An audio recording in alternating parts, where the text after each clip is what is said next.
Guys ബോറടിച്ചപ്പോൾ തോന്നി എന്തെങ്കിലും വരക്കാമെന്ന്. പ്രത്യേകിച്ച് നമ്മൾ ബുക്ക് മേടിച്ചതിന് ശേഷം വല്ലാണ്ട് വരച്ചിട്ടുണ്ടായിരുന്നില്ല. അപ്പം നമുക്കൊന്ന് വരച്ച് തുടങ്ങാം. ആദ്യം സൈഡൊക്കെ ഒന്ന് ടാപ്പ് ഒട്ടിച്ച് സെറ്റാക്കി കൊടുക്കാം. അതിന് ശേഷം കളർ ചെയ്യാം. ഡൂഡിലും ആയിരിക്കും നല്ല ഇതേമാതിരി കളർ ചെയ്യാം. സ്കെച്ചസൊക്കെ കണ്ട് എടുത്താണ്ട് വെക്കാം. ശേഷം എന്താ അവിടുന്നും വള്ളിയൊക്കെ അങ്ങോട്ട് ഇട്ടോളിയും ഇടക്കും തലക്കും കുത്തും കൊടുത്തോളി. ഇനി നമുക്ക് അതിലൊക്കെ നല്ല വൃത്തിക്ക് ഫ്ലവേഴ്സും ലീഫും അതേമാതിരി മറ്റേ കുത്തു സാധനമല്ലേ അതൊക്കെ കണ്ട് വരച്ചൊന്ന് സെറ്റാക്കി. ഇനിയിപ്പോൾ എന്താ അതിൻ്റെ ഉള്ളിൽ ഇങ്ങനെ വരക്കുക. അതന്നെ ഇപ്പോൾ പണിയുള്ളൂ. നമ്മൾ ഈ പാനേറ്റ് ചെയ്യുമ്പോൾ നല്ല ഹോൾഡ് ചെയ്യരുത്. നല്ല ലൂസായിട്ട് അതേമാതിരി ഭയങ്കര സോഫ്റ്റായിട്ട് ഇങ്ങനെ പിടിച്ചാൽ മതി. അപ്പം തന്നെ നല്ല ഇങ്കുള്ള പേനയാണെന്നുണ്ടെങ്കിൽ നന്നായി വന്നോളും. പിന്നെ ലീഫൊക്കെ സെറ്റാക്കി. വലിയ ഇടങ്ങാറൊന്നും ഉണ്ടായിരുന്നില്ല. ലീഫൊക്കെ സെറ്റാക്കി.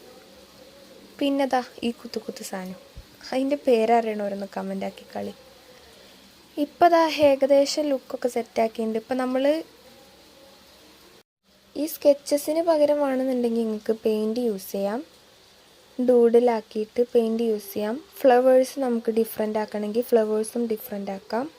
ഇവിടെ ഇപ്പോൾ നമ്മൾ എ ആണ് എഴുതിയിട്ടുള്ളത്. നിങ്ങളുടെ ലെറ്റർ ഏതാണോ അത് കമൻറ്റ് ചെയ്താൽ ലെറ്റർ സെറ്റാക്കാം. പേര് കമൻറ്റ് ചെയ്താൽ പേരും ആക്കാം. ഇനി ലാസ്റ്റ് നമ്മൾ ഫൈനലായിട്ട് ചെയ്യേണ്ടത് ആ ടാപ്പ് റിമൂവ് ചെയ്യുക എന്നുള്ളതാണ്. ടാപ്പ് റിമൂവ് ചെയ്താൽ ഫൈനൽ ലുക്ക് സെറ്റ്. ഇനി കുറച്ച് പട്ടിഷോ കാണാം. അപ്പോൾ ഫൈനൽ ലുക്ക് എങ്ങനെ ഉണ്ടെന്ന് കമൻറ്റ് ചെയ്തോളിയും. പിന്നെ സബ്സ്ക്രൈബ് ചെയ്തോളി കേട്ടോ.